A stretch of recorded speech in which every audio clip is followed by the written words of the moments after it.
Good evening, Ron. Thank Hi. you very much for all three for seminars. Wonderful, thank you. My question is that you said that you had the blood of our Lord examined by the Israelis. That's correct. What was their determination of that? Okay. Now, we won't be able to take second questions. I'm sorry if you're on your second one, please just step out. I love you, but we're running out of time. Real quickly, okay. Dried blood is dead blood. Everybody knows that, all right? They can test the blood of the pharaohs, the mummies of the pharaohs, all right? There's certain things they can do. They cannot get a chromosome count by any method I'm familiar with, all right? Things keep changing. I don't profess to know everything. However, there's no way I know that you can get a chromosome count out of dead blood. You can get a DNA and some other things, but not a chromosome count, all right? That's done by living white blood cells.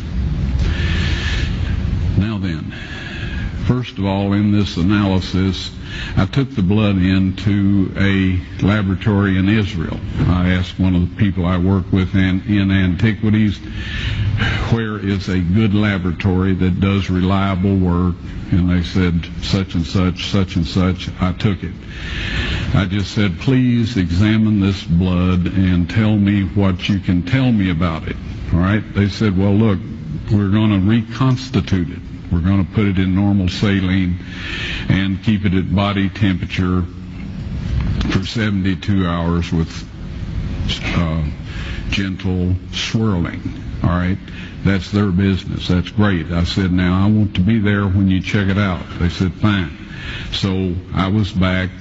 They checked it out. I said, now, they said it's human blood. We can tell that. They did whatever tests they need to do. And then I said, take some of the white blood cells and put them in a growth medium and keep them at body temperature for 48 hours. And they said, well, that'll do no good because it's dead blood. I said, would you please do that for me? And they said, okay, we'll do it. So anyway, I said, I want to be there when you take it out and examine it. So I was back there. They took it out, examined it under a microscope, and the one technician called the other one over there, and then they called the boss over there, and they were talking Hebrew a mile a minute there for a little bit, and they looked at me and they said, Mr. Wyatt, this human blood only has 24 chromosomes in it.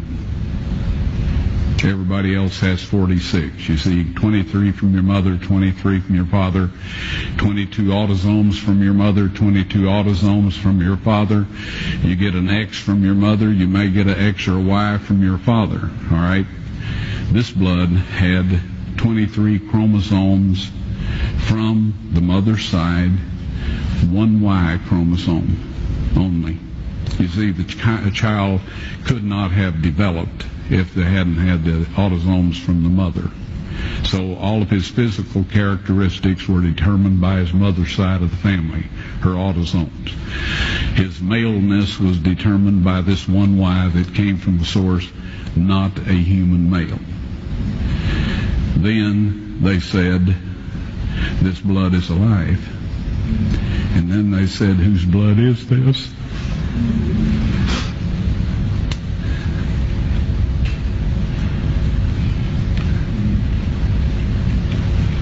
I said, it's the blood of your Messiah.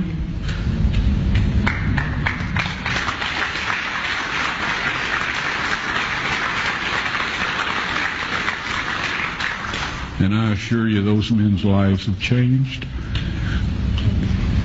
Well,